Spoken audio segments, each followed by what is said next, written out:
You're listening to the premier podcast for men who want to not only be better with women, but want to be better men in general. This is the Come On Man podcast. And here's your host, Paul Bauer. What's up, everybody? Welcome back to another week of Come On Man. If you haven't done so already, please like, fave, subscribe, hit those notifications. If you're listening on your favorite audio platform of choice, please give us a 5-star review. If you're on Apple, take some time in iTunes and give us a 5-star review and actually write out why you like the show. All that kind of stuff boosts us in the algorithms. And I say this every week, leave a comment. Just even if you comment the word comment on YouTube, that helps in the algorithms. So this episode has been a long time coming. I had Rich Cooper on back in January, I think. Or maybe his episode came out in February. Yeah, I don't know. Anyways, weeks ago, had Rich Cooper on, and I brought up the idea of love languages, right? Like the 5 love languages. And in that episode, he was like, 5 love languages is chick crack. It's nonsense. And I had Paul Benjamin on one time. We completely dissected it. And I was like, really? Because the 5 love languages, we've all heard of them, right?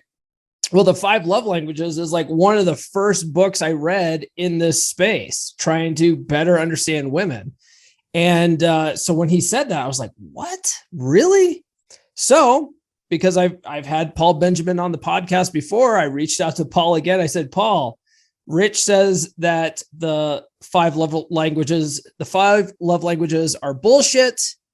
Will you come on the podcast and talk about it? And he's like, hell yeah.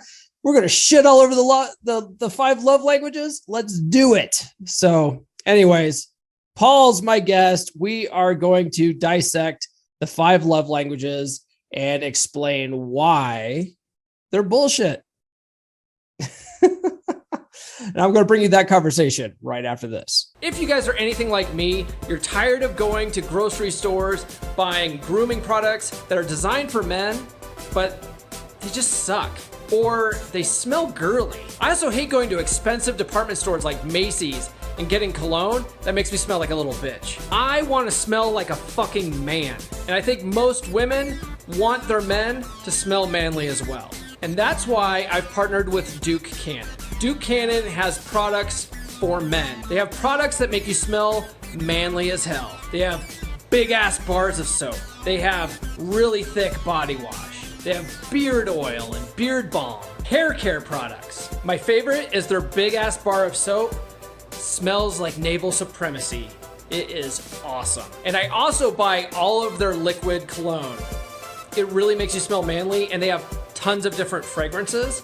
In fact, I have some for each day of the week. Also, when you purchase from Duke Cannon, some of your purchase goes to help out veterans. And if you use duke.comeonmanpod.com, link is in the description, you get free shipping. Win-win. This stuff smells so goddamn good, and the ladies love it. Trust me. Again, that's duke.comeonmanpod.com. The link is in the show notes. All right, returning to the podcast is a really great guy. I learn a lot from his content. Since he came on last year, I've been a big fan of his. It's Paul Benjamin from Apex Mindset. What's going on, man? Not much, man. What's happening? How are you? I'm good. I'm excited to shit all over the 5 love languages today. Yeah, it's fun. It's one of my favorite things to do because it's so mainstream and people think it's the answer to everything, and people want these cute, easy answers to explain relationships and how relationships should go. And they just go, oh, well, my love language is, and then that's the answer. Now everybody's happy ever after, right? No problems. Sure. And of course, not the way it works, right? Yeah. Honestly, it was one of the first books I read in the space in an effort to be better with women. And when you read it, it seems logical, seems like, yeah, this makes sense. But I think that a lot of that comes from all of our blue pill conditioning, right? Yeah. Yeah. Well, yeah, because there's the first part of unplugging is really understanding the fact that men and women not only evolve differently, but our mating strategies, they complement each other, but it's in a divisive way. Mm-hmm. It's not in a happy, serene, everything goes smooth sort of way. Now, that doesn't mean it can't be awesome, and you can't make it to be happy using your human brain and learning how to, communicate with your partner better and get your needs met. They get their needs met and be, develop emotionally, mentally together, achieve goals together. I mean, these are all greater, higher aspirations, but our natural instincts, though, are not to be in this happy monogamous marriage. Again, not to say not to go there or go for it. Not to say, even from like the Christian perspective, people who are Christian out there, that that's not the biblical, ideal for them if they want to do monogamy and get that marriage. You can do it, and you can do it very well, but your instincts, the animal side of you, not designed for it. It's designed for you and your partner to be dead at 30 with several different kids from several different people. And then only the strong survive. Let's see what happens next, and that's how we lived for most of our history. Right. So when you understand that, like her strategy, your strategy, they're designed for the other person to win often at the expense of their partner, unless you, of course, learn how to create a win-win for both of you and at least start there and hopefully develop to a place where you and your partner are not trying to win at all. You're just able to surrender to the process. You're good for each other and you keep going. But it takes a minute to get there. It's not easy. And certainly 5 love languages aren't going to be enough to get you there. Right. Now the reason why I reached out to you about this was, I had Rich on and I brought up the 5 love languages and he was like, yeah, it's chick crack. And I had Paul on my show and we just totally dismantled that. And I was like, really? Okay. So I'm going to reach out to Paul. So I looked at some of your videos and you said you've cited a study that came out in like 2017 that basically disproved it, right? Yeah. Can you talk a little bit about that?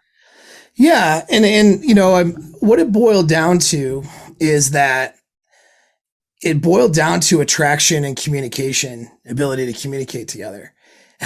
And so like, I'll give you an example. Like, okay, if I do an act of service for my LTR, my girl, for those who don't know, LTR, long-term relationship partner. So if I do an act of service for my LTR, she strongly desires me and her emotions are high for me. She feels appreciated and loved by that act. But if she wasn't attracted to me, if the attraction went down and the desire went down and communication drifted and we had sort of a lull in the relationship, she wouldn't necessarily see that as something that she wanted or likes. And so it just boiled down to the amount of attraction and desire that the people had for each other, whether any of those things would work or not. It wasn't this idea of, I keep trying to get words of affirmation, but really I need to give her more gifts. Like, no, it has nothing to do with that, And so that's kind of what it boiled down to. And the problem was, from the inception, it was wrong and not actually a study. I'm not even sure. My understanding is, and I have to look at that again, but that Gary Chapman's not even a psychologist or a professional. Oh, really? I thought he was a doctor or something. Maybe I never even really looked into it. Because that book is such a prevalent book. I mean, it's been out since the mid 90s or something, right? Like everyone's heard of it. It's like, so they just sort of default to, the guy's an expert on this shit. So no, he graduated from a Bible Institute with bachelor's of arts and religious education and a doctorate in philosophy. And he was but from Bible school. So basically he was a Bible guy. Okay. That's cute. Yeah. I mean, but that's not research. And I don't mean I'm not trying to crap all over the religious community or anything. It's not about that. You want to use the research to your advantage. If you're a Bible guy, great, but use the research to, back up or add to what you think is it or whatever, and go see what's being researched. Yeah. This guy developed this idea in a bubble of other Bible guys. who, quite frankly, probably don't know anything about women. All right. And then they come up with this idea. And that's why it's completely, what we would say is blue pilled, is it goes based on the paradigm that men and women are meant to be together. I say meant to be together. Yeah, sure. But not in this divisive way that I explained, but in a complementary way. Like if we would just naturally be together, everything would complement. And then if the guy does things to earn her love, affection, and, earn that relationship, then everything goes good. And if she's not into him that much, or she's not excited to be around him, the sexual attraction goes down. I mean, almost always, here's what happens. The people who follow this sort of book in this paradigm, two people come together, usually get married, sex goes away, and the guy goes, I'm not happy. I want the sex. And she's like, nah, I'm not feeling it. I don't know. And then she's trying to find a reason why she's not feeling it. And so she comes up with, well, you're just not doing enough around the house or something like that. Right. Well, it has nothing to do with that. Yeah. It has little to do with that. And so he, rightfully so, is trying to figure out, what can I do here to make her happy? His whole paradigm growing up was, I have to make her happy. I have to take responsibility for her happiness. I have to take responsibility for her problems, make her problems my own. Yeah. And if she's not happy, I'm not a good boyfriend or husband, because, that's my responsibility, right? That's the idea. Of course, it's wrong. But, happy wife, happy life. Right. And so it puts a guy in the weaker position, which is not attractive. It puts the guy in the position to be, we can slang call it the beta male. He's trying to earn her love, affection, attraction. And that's the paradigm. And most guys get their girls that way, But if you want to be the attractive guy, that part of that 20% that women are actually attracted to from those studies, you have to behave in an attractive manner. And that means being an actual dominant leader. And I'm going to refer to Bible stuff a bit here, not because I'm this big Bible scholar, but because that's usually the group of people who will object to the idea that their safe world theory of the love languages being true might not be true. They freak out. Yeah. It's like, but let's look even scripturally from that community, because that's where this came from. Really, it's someone from that community. Being a dominant leader is what you find a lot of Bible verses and references to. Sure. We're cherry picking information now to fit a gynocentric imperative in the religious community, which sets men up for divorce, failure, or a dead bedroom in their marriage, and an unhappy wife, right? Yeah, I'm reading Rollo's religion book right now. So I mean that book, if you guys really want to go into depth on what he's talking about, check it out. It's a fascinating book. Fascinating so far. And it's long as hell, like all of them, but right. Sure. It'll take me a good month to get through it. So the love languages, if you guys aren't familiar with them, are quality time, words of affirmation, acts of service, physical touch, and gift giving. Now, I always thought this could work well as long as it's stuff that you've done from the beginning and throughout the relationship.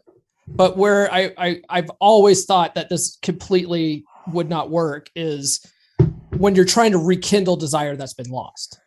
Would you say that's accurate, or that's not even accurate? I'm going to go with this. I'm going to go with it's unnecessary and you're focusing on the wrong thing. Okay. If you're following this as a paradigm. And the reason why that's really important is because a lot of, having the relationships that you want involve being able to know what to focus on and what to improve on, what to put your energy into. Because you only have a finite amount of energy and time on a daily basis to put into your relationship. You do not have any time. You're already in a deficit. Every person on earth, you're already in a deficit. You have to catch up. You don't have time wasting your time with like pop psychology stuff that's not going to get you advanced into what you want. So what happens is we run into this thing where we have an idea and then we try to fit, because it sounds kind of good. We try to fit things into the idea instead of going, the idea is not really where the results are going to come from. So why don't I scrap the idea and work on something different, like understanding how men and women communicate differently fundamentally, and then dial it down to my individual relationship, because there are always individual variances, and learn, for example, as a man leading the relationship, how I can communicate with my woman effectively so that she feels taken care of and loved and is attracted and maintains her desire and attraction because of those things. That would be way better to focus on than trying to bargain with 5 love languages, because ultimately what it turns out to be for those that come to this, and I'll get to your point though about starting there though, right? Yeah. But what it ultimately boils down to is it becomes a negotiation for sex almost every time, because the guy goes, almost always the guy's like, I really want physical touch. I really need the physical touch. I mean, we're barely touching each other like once a month. Definitely want physical touch. What do I need to do to get physical touch? And she's like, love to give him that, but I'm not feeling it. I don't want to force it. What do I do? And it becomes a bargain. She says, well, I need more help around the house. That's acts of service. And then, if you just, took me on a date every now and then for date night, then that would be good, right? Mm-hmm. So she doesn't know. All she knows is that the attraction's gone and she wants it back too, and she doesn't know what to do either. So it's not even a slam on the woman. Right. She's looking for answers. So she goes into some counselor's office who's been trained as a counselor, but then looks at this book that's written not by a counselor, which is fine if it's been vetted, but then there's no studies, nothing to actually vet the material and measure whether it works or not, and says, you know what? You like physical touch and you like words of affirmation. You say you need more or help around the house. That means you want acts of service and you want more of his time because you want date nights now, right? So there you go. There's your love languages, guys. Like that makes sense, right? And then they're like, oh yeah, that makes sense. Yeah. And so then it becomes a negotiation where he's like, okay, got date night. He's completely unattractive about it. He doesn't understand how women communicate or how their desire actually works. Sure. So he ends up doing the same. Remember that restaurant we like? It ends up being that guy taking him to the same dumb place, doing the same dumb things. Yeah. And there's no variety, because variety is a requirement for sexual desire for women, not variety of partners, but variety of experiences. And so she's finding herself unattracted to him. Right. And now she feels guilty and she's having obligatory sex. And then she's like, after a while of doing that, nothing's happening. And she's like, man, well, maybe we shouldn't be together. Maybe we should get divorced because I'm just not happy. And maybe it's not meant to be. Now we get into other woo-woo ideas. Yeah. When really he's not communicating in an attractive way. She's not sure what makes her, she's in a responsive role.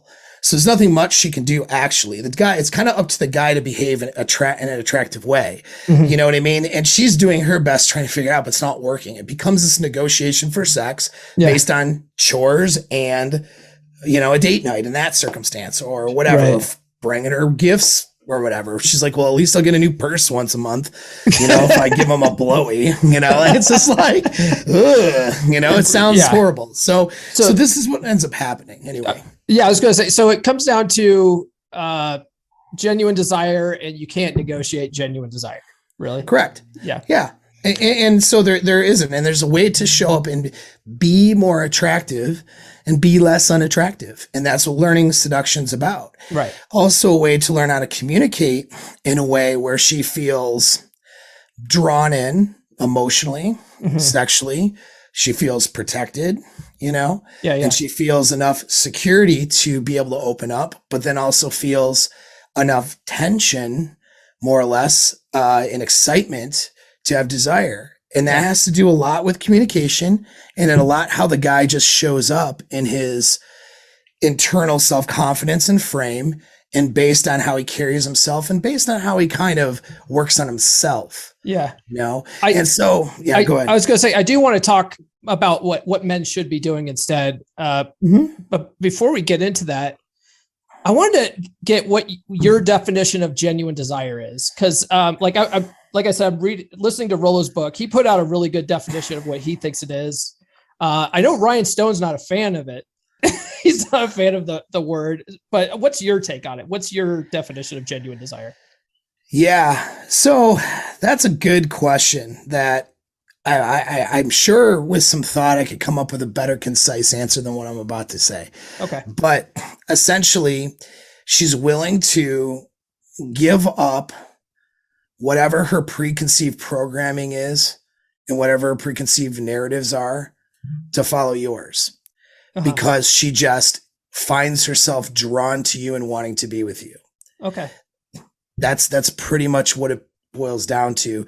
Yeah. And this goes into the model of how, of the idea being plugged in is that, we all we're operating on programming or a narrative that we've been conditioned with. And then most people, to feel safe, don't even want to know about this programming thing. They just want to follow the right thing to get what they want. Well, if I just do this because my pastor told me, or my teachers at school told me, or my mom and dad told me, or whatever, or the media told me, or pick something, right? And so they're wanting to follow someone else's programming instead of really being consciously aware of what's happening and deciding to make their own programming, right? Yeah. So that's a whole deeper concept, all right? Yeah. But with that, though, the guy, he's in the right situation. He's strong and he knows where he wants to go, hopefully. She is designed by nature to fall into that guy's frame and follow him essentially to get her needs, wants, and desires met. She sees him and his, everything about him as the means to do that. So let's say she had another idea. Let's say her idea was a conventional marriage. And, and his idea is like, you know what? I don't want to do conventional marriage because I don't want to get the state involved. Now, maybe at first she rejects the idea, but after being with this guy for a period of time and, wanting not to be anywhere else, she complies with the idea. And then after a minute, she goes, well, I understand where he's coming from. Starts to develop the understanding. And then it maybe after a few more minutes or days or months, it's, you know what? I have adopted his idea now. And it's just, her desire to be with this guy is so high that she's willing to follow his lead versus try to make her own way. Right. And you see, this is where the whole idea of breaking rules for alphas. Yes. She's like, I'm going to wait 5 dates and he has to buy me, dinner at my favorite steakhouse before I sleep with them. And then she meets with, that's her rules, for some reason. She's like, this is going to make sure that I don't get in with a bad provider. And then she sleeps with the guy on the second date after, a couple drinks in the parking lot, because her desire is so high for him sexually. And then she goes, man, what did I just do? I broke my rules, but maybe we're going to assume he's not like this, kind of a selfish dude or whatever, a jerk. And, he calls her actually later and they end up doing a third date, so, and then she's excited about that. Like, see, this is where desire is. She finds herself being willing to transform her previous programming to adopt this guy's programming. Right. Okay. That is a demonstration of what genuine desire is. And it's just from this feeling of wanting to be with them. And that comes from things like hypergamy and seeing him as that better genetic option and seeing that all of those core needs she has can be met through him. Right. Yeah. And so that sort of makes what the problem with the 5 love languages is that you're essentially falling into her frame, right? You're putting her on a pedestal and now she's looking down on you because you're doing all this shit for her. And she's looking at you going, man, I just don't know why, but he's just not attractive. It's because you're doing beta shit. Right. Yeah. Well, right. It's so understanding hypergamy as a model for your audience. It's that her monkey brain wants to mate with an option that she sees as genetically more survivable or better in some way than her. That way, the babies that come out are more survivable, better babies. She wants to mate upward. It's a great thing, actually, because we've survived and thrived as a species because of that female intuition and instinct. And so it's good. And so in wanting that, when you put yourself in a place where you're placating and subjugating yourself to a woman, even if she saw you as super alpha in the beginning, you had all the genetic qualities, man. Like you're a super athlete, super smart and like great dude and all this. and she is like head over heels, but then you start subjugating yourself. She starts to question, it's on an unconscious, deep unconscious level. She starts to wonder, man, is this guy really, the guy, or should I be looking somewhere else? Like, cause she starts to see herself kind of as better than you are, basically. And if that's the case, she can't be attracted. She won't have that attraction, will start to erode. And so when guys are putting themselves in a place to placate and try to earn her love and position, and again, it doesn't mean you never do anything for your chick. Hell, Valentine's Day, I made steak dinner and had flowers. All right. I'm Mr. Alpha Dude or whatever. I don't know who says that. I'm sure somebody does. And so just go with it. Okay. I've learned that we're only supposed to say it ironically. So. Right. Yeah. Exactly. But I mean, but people do see me. So the average person doesn't understand, where it's coming from, might think that, oh my God, it's beta. It's not. Because when I do it, she perceives it as an alpha guy doing these things. Yeah. And she's really excited. Why did I do it? Because I wanted to. Sometimes I like flowers on the table. Really. I know she doesn't really care about flowers. It's not a thing for her. Mm-hmm. But she, if a normal guy in past relationships gives her flowers, she used to kind of roll her eyes and be like, dude, come on. Right. Yeah. Cause she knew that that was a guy placating to her. But when I do it and bring home flowers, she takes pictures. They might end up on her Instagram. Why? What's the difference? I'm doing an act of service. People in her previous past have done acts of service. How come it's better for me? Well, it's better for me because I'm not placating to her and I'm coming from a place that is attractive. Mm-hmm. And so she has that desire for me. And now it's like, oh yeah, she'll brag about it sometimes or whatever. And so that's the difference. When I make dinner, she makes dinner for me all the time. Yeah. I get busy. I'm on my point of origin working and she's checking in. Hey, what are you up to tonight? What do you need? That's great. She's not doing that out of negotiation. She's doing that because it's part of who she is. And that's part of picking a good chick. Yeah. But it's also that, she has a desire for me. So she wants to make me happy. She's doing all 5 of the things and I'm doing all 5 of the things. Yeah. It's not a bargain. It's not a negotiation. Right. That's the point, Yeah. That makes a lot of sense. And that's sort of what I meant at the beginning, as long as you're doing it from the beginning. Right. But you're doing saying, the things. Yeah. But you're saying do them because you want to do them, not because you're trying to get something out of her. Right. We're right. I mean, you're contributing to your relationship because it's what you want. Like, mm-hmm. I know that, I mean, I enjoy, first of all, you should really enjoy contributing to your own relationship. Like, you know what I mean? Just like I enjoy doing things for my business. I enjoy doing things for my relationship. It's not a sacrifice where it's like, oh man, I guess I got to go hang out with her family this afternoon. No, I enjoy hanging out with her family. Oh man, it's her birthday's coming up. I guess got to plan something. What do I do? Dude, that's crazy. Like, it's an opportunity to plan something cool. And she's like, always like, don't do anything. Come on. Like, I'm good where we're not children, and I'm like, yeah, of course. And then I have something, because I enjoy it though. That's why I'm doing it. I enjoy making her happy. But again, I'm not responsible for her happiness, but I do enjoy doing things where she would be happy. Of course. Why would I be in a relationship with her if I didn't enjoy that? She enjoys doing that for me. She's not trying to like necessarily earn me either. Although sometimes to a degree there might be that, but that's okay from the woman's side, actually. Yeah. If you're doing that as a guy where you're like, man, I really want her to love me more. Like, you're in the wrong spot. Yeah. And so she should want you regardless of those things. Yeah. And that's the point. Speaking of that, one of the things I've learned, over the last few years getting into this stuff is that women oftentimes want to do a lot for their man. And a lot of us guys with our conditioning are like, no, honey, let me do that. But if you just let her do that, like, she actually feels more attraction to you because she's serving her. I said that on your last podcast. I might have.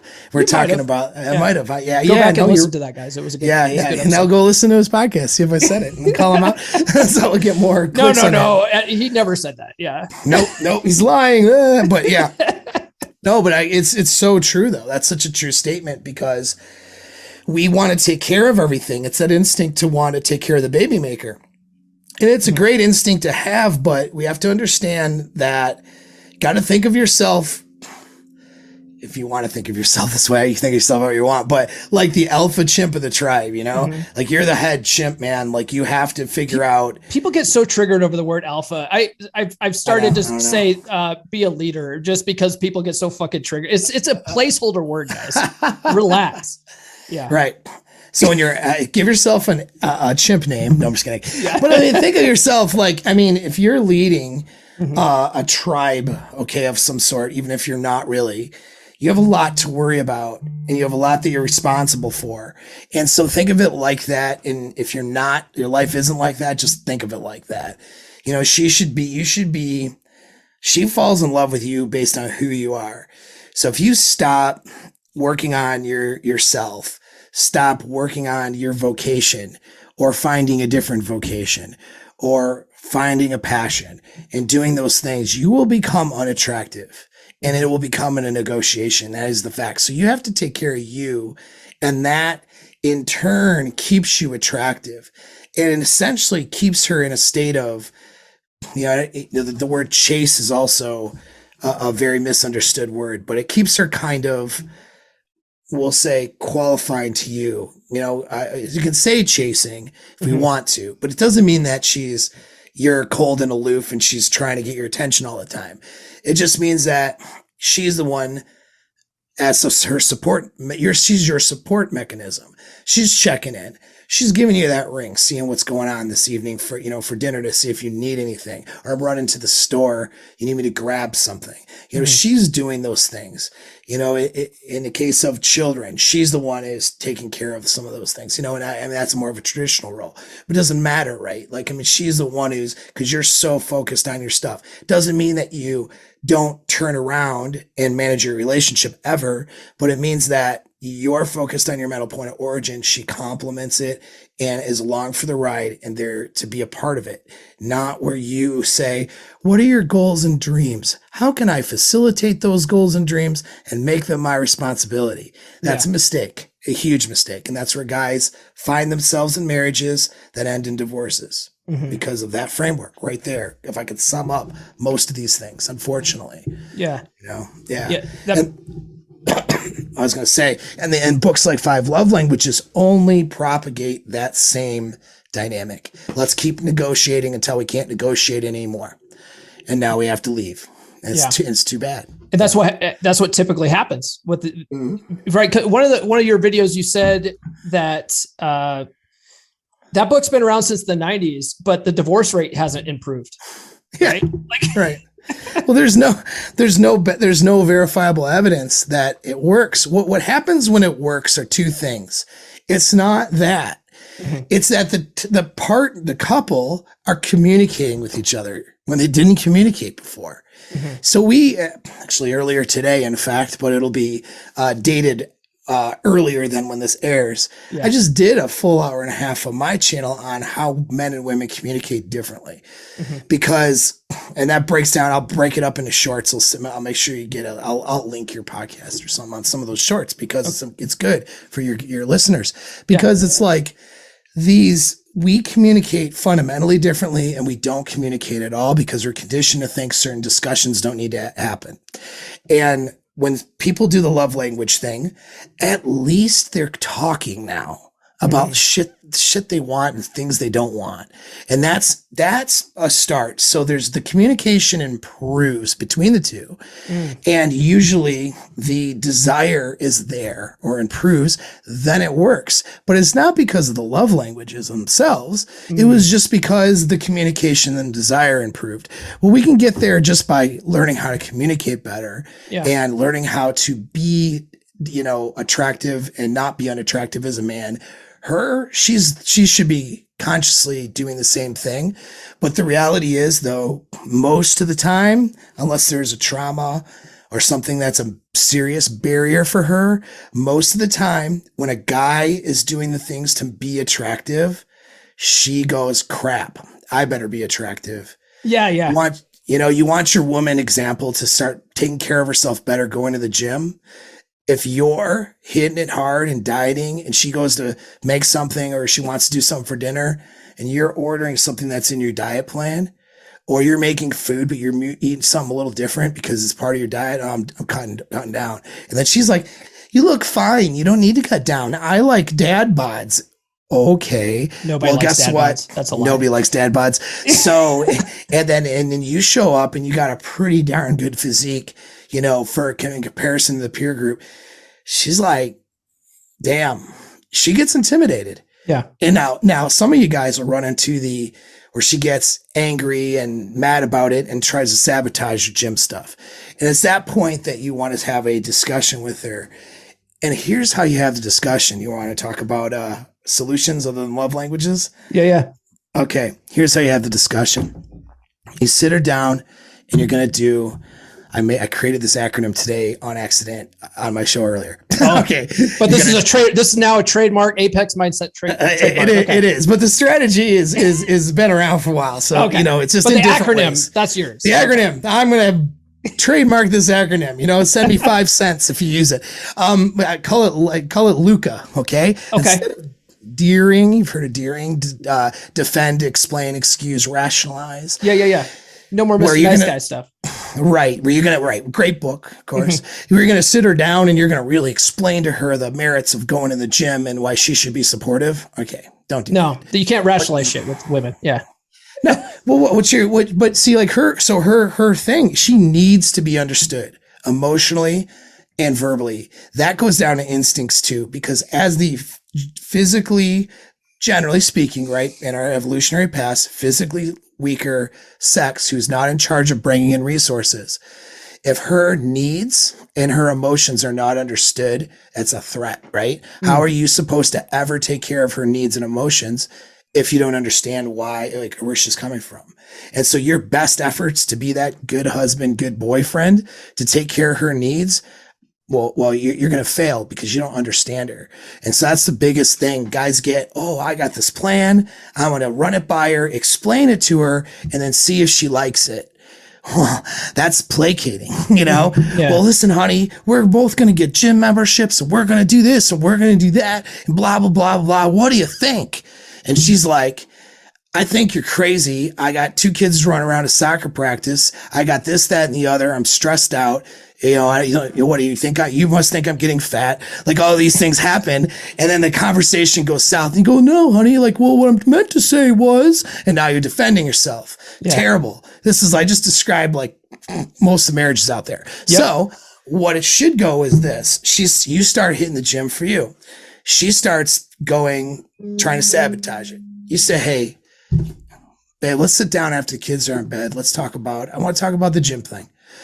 Well, yeah, it seems like I don't know what you're doing. Hey, don't worry. We're going to be okay. Let's talk about it after the kids are to bed. And then sit down and go, okay, so, I'm doing this thing, but tell me what you think about it. I mean, what do you really think, or what are your feelings on it? Mm-hmm. You just listen.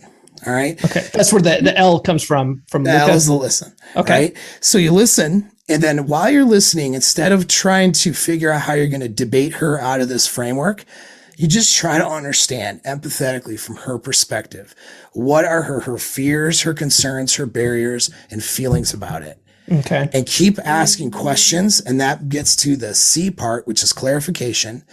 All right. So you keep asking questions to try to understand better and get clarity on what she's really saying. Because, it might be just like, well, I think you're being really selfish. Okay. But explain to me how you think of it's selfish. I want to understand it. What you mean by that? Oh, you're taking time away from us. Yeah, it is. But I mean, if I'm out of shape and don't have energy and don't feel good though, then I'm not going to be able to be as present in the time that I'm around though. And that's the way I'm thinking about it, but that's an explanation. I'll get to that part. That's the last step. But anyway, yeah. So I mean, but I'm looking at it a little bit differently. So tell me how you see it as that. Well, what if you were to come with me? Well, I have too much to do this and that and the other. Well, what if you didn't? I mean, let's just say don't pretend magically. Well, I'd love to go to the gym if I could have the time to do it. Okay. So what I hear you saying is that if you could have the time to do it and you didn't feel pressure, you would make this more of a priority, And so that's what I hear you saying.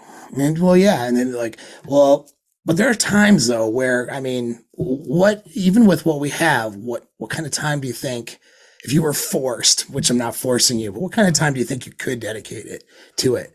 Like, do you think you could spare, let's say, an hour 3 times a week, just to, let's say if it was to save our relationship or save your health? Mm-hmm. You know, good. If a doctor said you had to spare 3 hours a week, would you be able to do it? Well, yeah, I mean, I'm sure I could, but I don't know. And you just keep asking, you know, and so, but as you're listening, she'll come out of a combative framework. Yeah. And she'll start to, and then sometimes you might have to go, what's really the issue here? And you're essentially really making it her idea.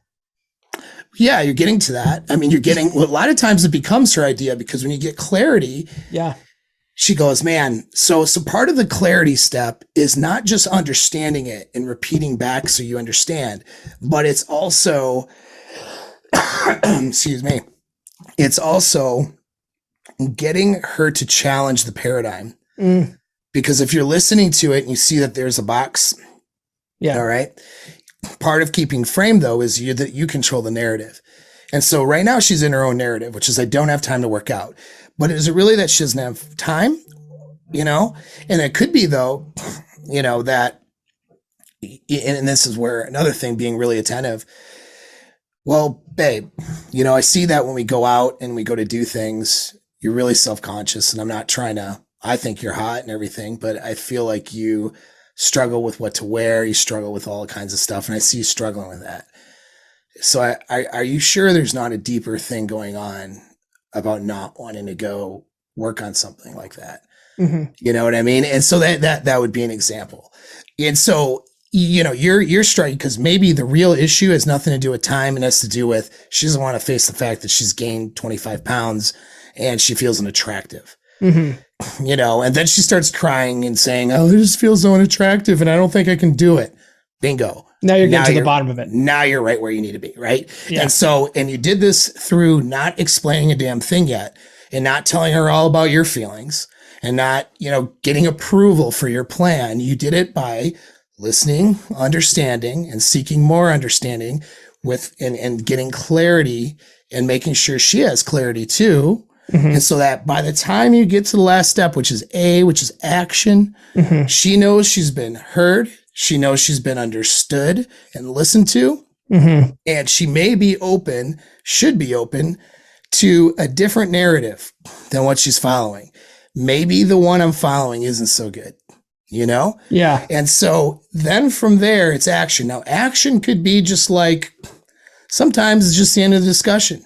Sometimes she just feels better because she got to tell you all about the problem. Mm-hmm. And she goes, man, okay, well, I see what, and she solves it, because women solve problems by saying things and then feeling the feelings about what it sounds like after they've said it, and getting your feedback on how you feel about it too.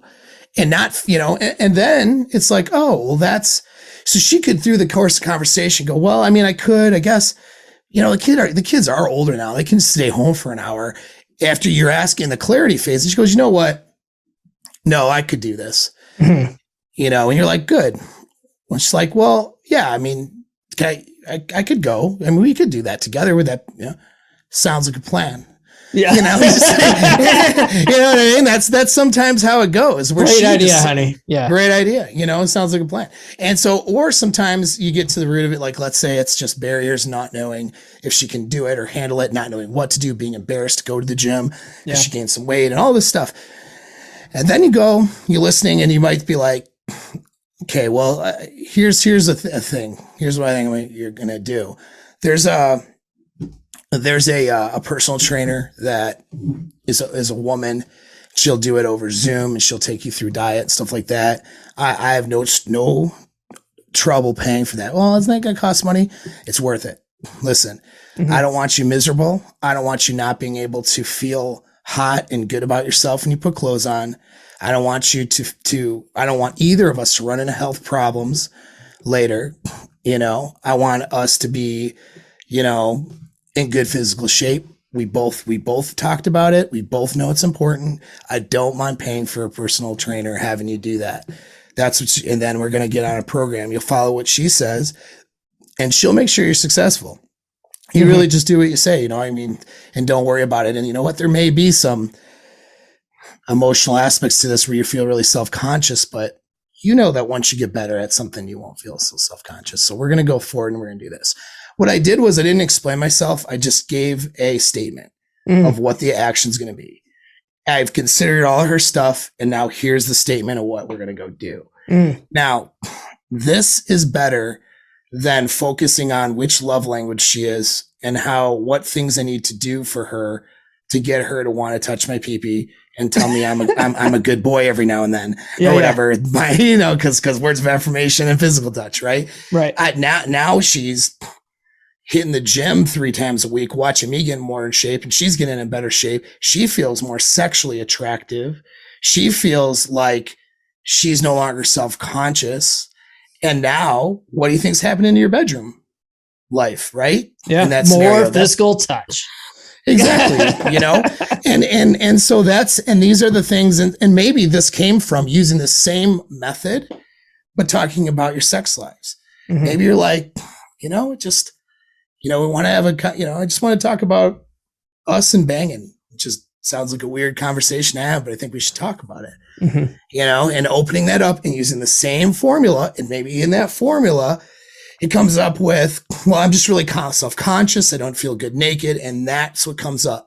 And so then you go, cool. And then you're looking at yourself going, I don't feel good naked either. Come to think of it, you start hitting the gym. She gets self-conscious about that. Yeah. Another discussion about gym. Now she's hitting the gym. You see, it's a process. Yeah. And her genuine desire for you brings her there, but it's also the communication allows her to freely have the desire for you, where she started out with desire, hopefully, if you did your job in the beginning, but then it went away. Why did it go away? Unattractive behaviors, maybe some placating, but really it's because she felt emotionally and sexually drifted and away from you, because a lot of times this communication style and this way of communicating with a woman wasn't embraced or understood. And so she didn't feel like she was on the same page with you. And there's a level of tension she wants to have in a good way to want to be with you, and the level of dread she wants to have in a certain way too, to know that she's got a guy who's worth something. But there's also a level of comfort she needs too, in knowing that she can be free and open to have emotions for you and desire for you, or insecurities, and to be able to say what those are and know that you're going to listen to them. You know what I mean? Yeah. So to me, a little better formula than, bargaining and having a transaction where we weigh each other out. And if you're using that model too, I mean, you're really taking the lead, which is being attractive. You keep talking about be attractive, don't be unattractive. That's a taking the lead is being attractive. 100%. Yeah. This is leading, because frame doesn't happen through force. At least not by force alone. I mean, occasionally you have Stockholm syndrome in abusive relationships, which we do not want to do, of course. But even that framework where she got to his frame through a coercion or abuse or, fear. Well, that's on a very thin thread, because as soon as she can escape that or that goes away, she's out of the frame. Frame and leadership happens because we'll say, even in a military sense, the subordinates are enthusiastic about being led by you, and they're on board with your mission. They will do things that they don't want to do necessarily, but they know it's good for the team or the squad and good for the mission, and they like you enough to be, when I say like, I mean, it's more of a respect for you as a leader, and they understand and they trust your leadership. And that doesn't happen through draconian use of force here, or I'm just going to be so alpha that I don't communicate and I just don't come home for 2 days to instill dread, and then we'll see if she obeys me. Like, no, that's cool. That's a recipe for divorce. Keep doing that. So, you know what I mean? You might get some disruption enough where she chases after you for a bit in the beginning. Yeah. And then after that, she's like, what the hell am I doing here? So there's got to be a balance. And sometimes you do just say no and she's mad about it. Sometimes she can't do this discussion that I'm talking about because she gets into toxic argument patterns. And if that's the case, you have to know when to, okay, I'm going to stop because emotions are getting out of control, and we're going to pick this up at a later time. I'm going to the gym. Yeah. That gym that you hate me going to, but I'm going to go now just because this conversation is not good. Yeah. What do you mean? Blah, blah, blah, blah, blah. Listen, talk about it later. We're not doing it like that, because I'm going to get angry. You're angry. Now we're trying to kill each other. That doesn't get us anywhere. So, I love you. I'll see you when I see you. And that's it. And it's not a stonewall. It's a delay of the conversation. It's like, we're going to talk when we're both in an emotionally healthy place to talk. Yeah. And then she knows she can't use, not to say like all women do this or something, but some women use really emotional abuse tactics. You know what I mean? Especially if they're used. My ex-wife. Yeah. Well, when they get used to you placating to them, they start treating you like they would treat a child. And they start bossing you around and all this. And then when they're not getting their way, it's like the teenager who's off the reservation. It's like, well, yeah, blah, blah. They start really losing it, trying to gain that control again. And you have to let them know, listen, like, your control is going to happen when you calm down and you can communicate and tell me in a healthy way what's going on with you. And I'm going to listen. And then we'll go from there. That's where you get your power back, because I'm going to take away your power by not being present for the toxic behavior. Mm-hmm. And this may require a trip to a counselor. And oftentimes marriage counselors are a recipe for disaster. Yeah. But the one time it's good is if you find somebody that's good, first of all, and that's always a trick. But the purpose of going is to learn better conflict resolution strategies. That's when the counseling world, they have that nailed down pretty good with the Gottman stuff. Because they've identified they call it the 4 horsemen, 4 things that people do in arguments that will kill every relationship. Mm-hmm. And by the way, that's criticism, defensiveness, contemptuousness, which is seeing the other, you as just better than the other person is stupid or terrible or whatever. And then stonewalling, which is can be done in different ways. It's either taking yourself out of the conversation completely, like, this conversation's over, and then that's it, end of discussion. End of discussion. That's stonewalling. Or sitting there in the conversation and shutting off and disengaging, and therefore you're not listening or responding, or interrupting the other person every time they try to make a point, so that there is no discussion they can have, right? So it's where you shut the conversation down. But anyways, those 4 things, plus, and added to that is anything from a point of arrogance. So just believing you're right no matter what, and not even being open to the idea that maybe something different can happen here. So a lot of women are conditioned at birth to do that. And it's unfortunate, but that's what our society has conditioned women to do in order to take control of relationships, Yeah. And so guys don't want that conflict. So they find themselves in that deering mode while she's doing those things. And it's very unhealthy. And it's because she is practicing in the process of doing these toxic things. She's practicing seeing her partner as less than her. She's getting repetitions in, like at the gym.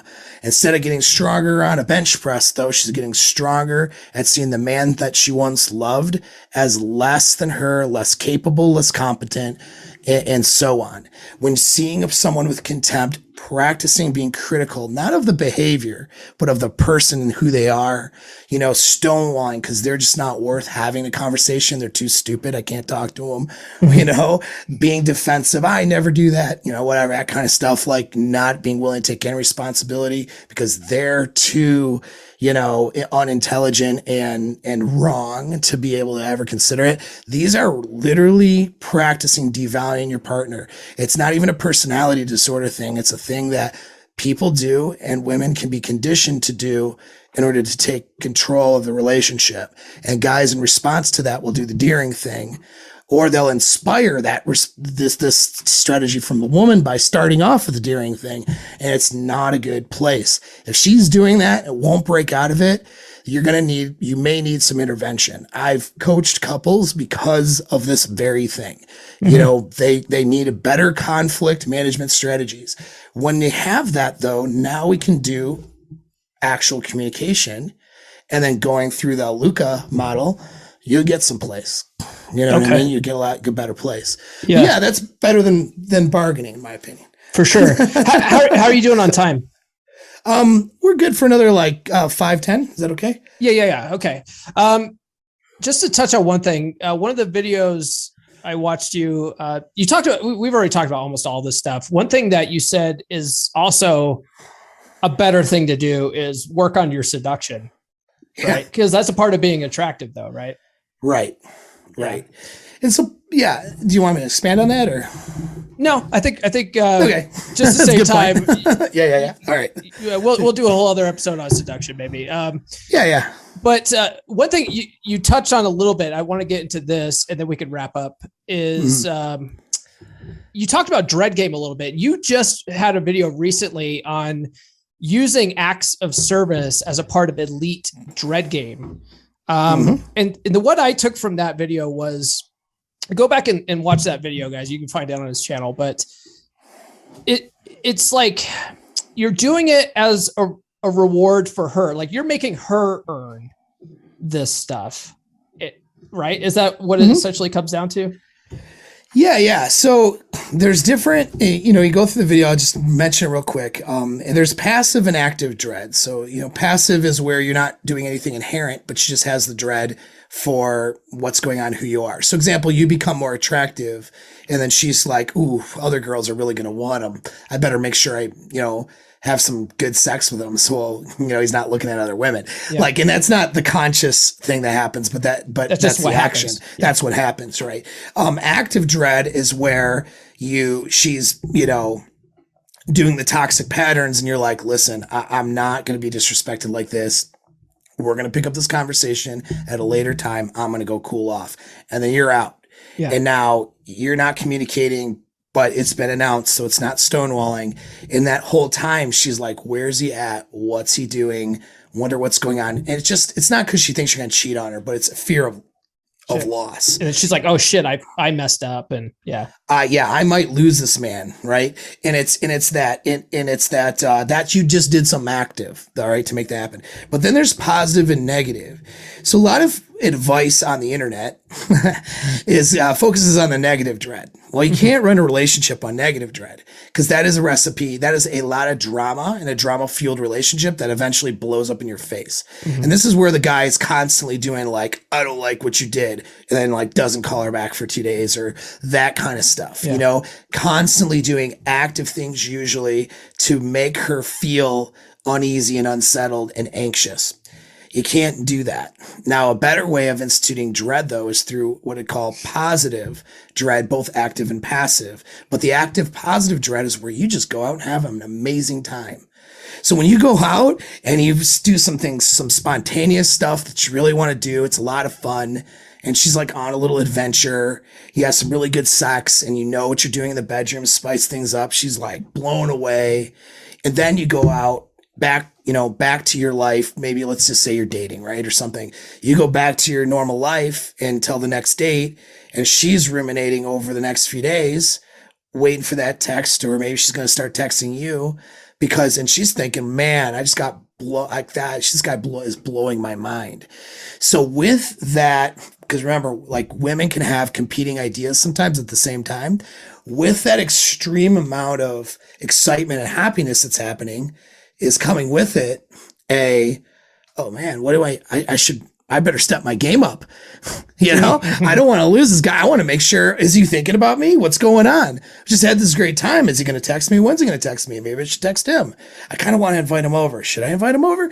Yeah. That's positive dread. And that's the way to do it. And it's a great thing because you just do it by having an awesome time, and paying attention to her, having empathy, and knowing what you like to do, making stuff happen as a dude, and not being like a boring kind of dull, like, oh, if I just do this formula, then she'll like me.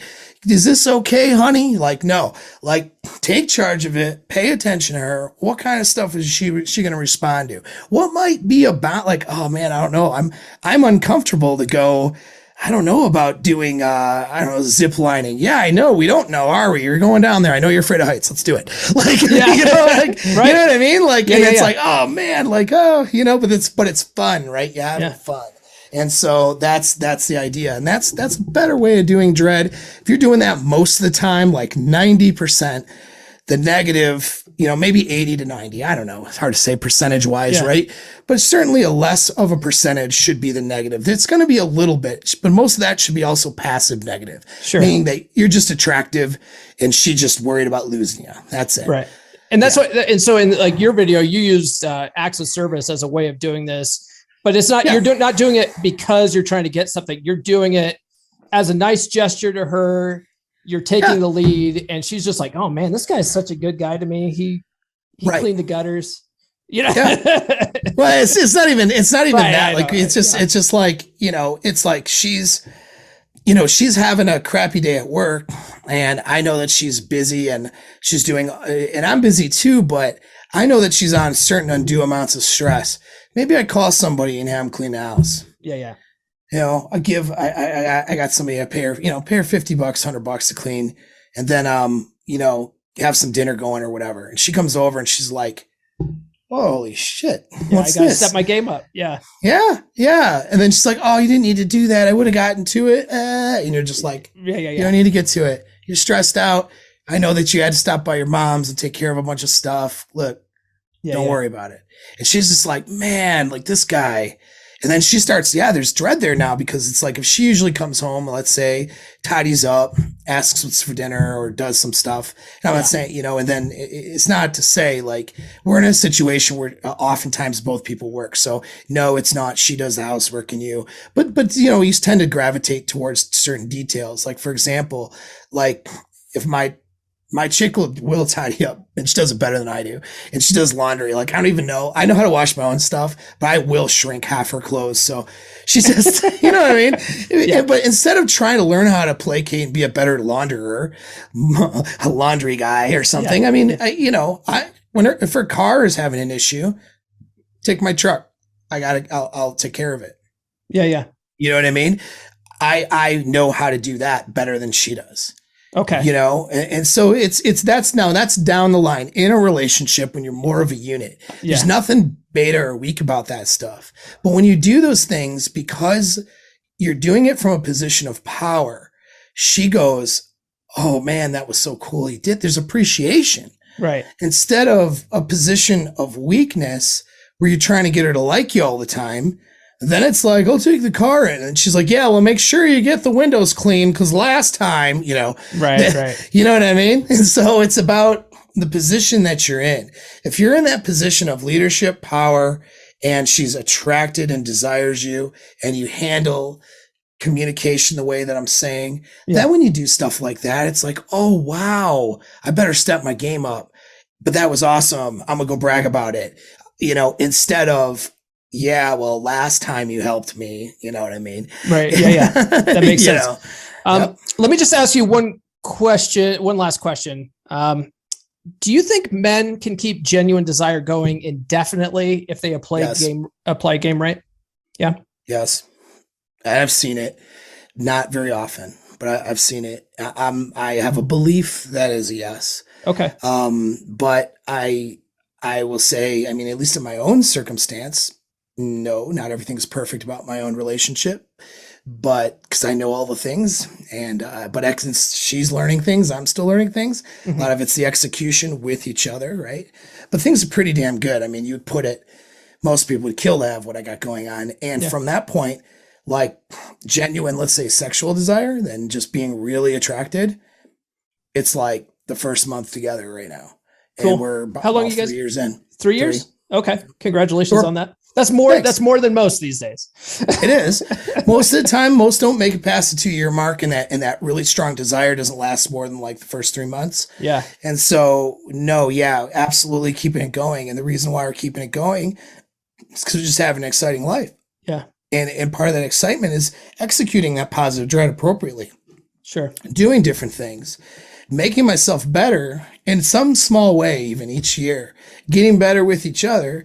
But then in the bedroom stuff, there's a lot of things actually in the bedroom that's maybe a topic for another podcast, but where you're keeping up and triggering those mechanisms in her brain to keep her excited and wanting to move along. You're not falling into status quo sort of, this is how we do it behavior. Yeah. Because her brain is designed to seek out some level of variety, it's part of a survival mechanism, right? If you get into too much, repetition and routine, especially in the bedroom, that desire goes away very quickly. Women get bored very quickly.